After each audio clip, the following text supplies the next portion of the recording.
Christopher Nolan's The Odyssey is one of those anticipated films of 2026. 3 years after Oppenheimer, we go further back in time to Greek mythology and watch Nolan's adaptation of Homer's Greek poem of the same name. With a stacked cast, hype from teaser trailers and internet discourse, of course, The Odyssey is looking to be a true summer cinematic experience. After getting the chance to see this in IMAX and getting some time to rest and think about it, I finally can craft my review of The Odyssey. And man, what can I say? The movie is that one Martin Scorsese movie. This is cinema.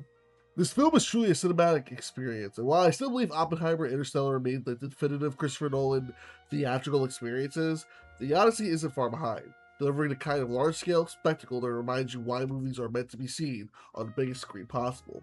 The first thing that stands out is presentation.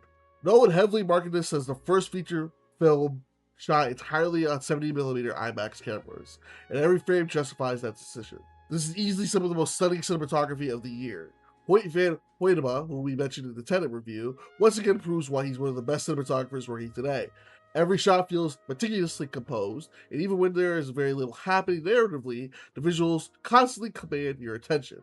Also complementing these incredible visuals would be another phenomenal score by Ludwig Göransson, another frequent Nolan collaborator who we also talked about for the Tenet review last week for the Flashback Friday. After delivering exceptional work on, like I said, Tenet and Oppenheimer, he continues to deliver with Odyssey. His music fits perfectly with this film. It balances the grand, adventurous orchestration with quieter, melodic moments that allow the emotional way of Odysseus' journey to breathe. Whether the film is embracing the excitement of mythical encounters or reflecting on the sacrifices and consequences inflicted by the gods, Göransson's score elevates every scene.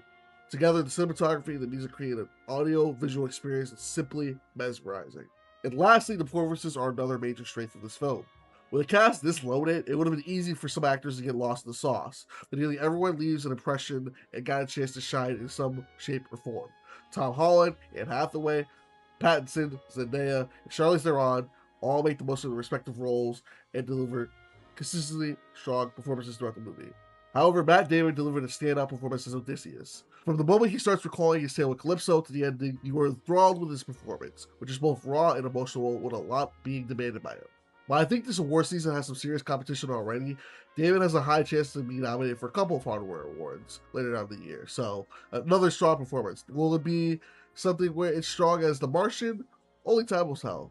Now, if I were to point out one downside to The Odyssey, it would be the third act and the pacing. For nearly two-thirds of the movie, for nearly two-thirds of the runtime, The Odyssey moves with remarkable confidence. It takes its time exploring Odysseus' journey, allowing each encounter and setback to breathe naturally. But once that final act begins, it's surprising how quickly everything wraps up.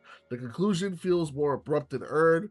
Rather than building to a satisfying emotional crescendo, the ending feels like it's racing to the finish line. Like a little bit more breathing room in those final 30 minutes would have made the landing significantly stronger. Instead, it feels like, oh, we're already here at the ending, let's wrap it up because we gotta just cut to it because it's almost a 3-hour movie, so we gotta cut to it. So it feels like that the third act as a whole didn't really live up to the first two acts, like building up this crescendo of its really amazing pacing. It's just, I feel like by the time this third act hits, it just kind of like, oh, okay, we're already over. All right, cool, we're done.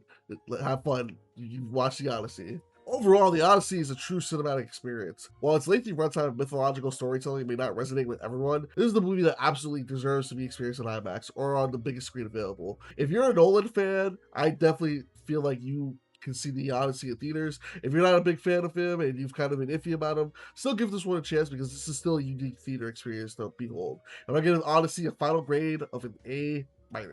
So let me know down in the comments below, did you see The Odyssey? What did you think about it? And what is your favorite Christopher Nolan movie? Until then, I've been back for back reviews, and I'll see you all in the next video. Peace! Hey, if you like this video, make sure you check out one of my other reviews on my channel, and stay tuned for the next one.